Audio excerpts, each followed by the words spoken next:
കർത്താവിൻ്റെ അതിവിശുദ്ധ നാമം വാഴ്ത്തപ്പെടുമാറാകട്ടെ. സങ്കീർത്തനങ്ങളുടെ പുസ്തകം 3-ാമത്തെ അധ്യായം 4-ാമത്തെ വാക്യത്തിൽ, ഞാൻ യഹോവയോട് ഉച്ചത്തിൽ നിലവിളിച്ചു, അവൻ തൻ്റെ വിശുദ്ധ പർവ്വതത്തിൽ നിന്ന് ഉത്തരം അരുളുകയും ചെയ്തു എന്ന് ദാവീദ് സങ്കീർത്തനത്തിൽ പാടുകയാണ്. പ്രിയ ദൈവമക്കളെ, ഞാൻ ഉച്ചത്തിൽ നിലവിളിച്ചു എന്ന് സങ്കീർത്തനക്കാരനായ ദാവീദ് തൻ്റെ കഷ്ടത്തിൽ ദൈവസന്നിധിയിൽ ഒരു ഉച്ചത്തിൽ നിലവിളിച്ചതായിട്ട് പറയുന്നു.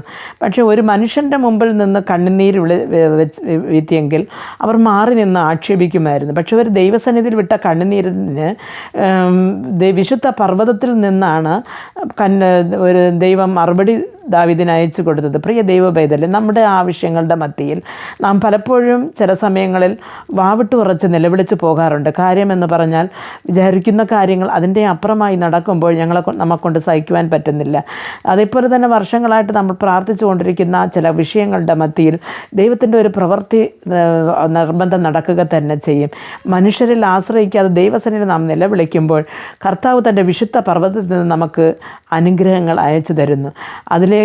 അതുകൊണ്ട് കർത്താവിൻ്റെ വിശുദ്ധ ഒരു പർവ്വതത്തിലേക്ക് നോക്കി നമുക്ക് നിലവിളിക്കാം, പ്രാർത്ഥിക്കാം.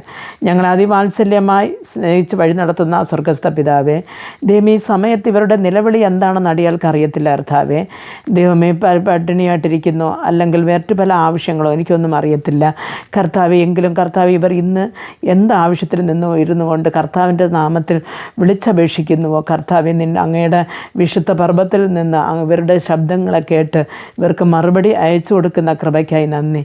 സന്തോഷത്തോട് മുമ്പോട്ട് ജീവിപ്പാൻ ദൈവം ഇവർക്ക് കൃപ നൽകണമെന്ന് പ്രാർത്ഥിക്കുന്നു. യേശു ക്രിസ്തുവിൻ്റെ നാമത്തിൽ പ്രാർത്ഥിക്കുമ്പോൾ പ്രാർത്ഥന കൃപയോട് കേട്ട് മറുപടി നൽകി തരണം നല്ല പിതാവേ. ആമേൻ.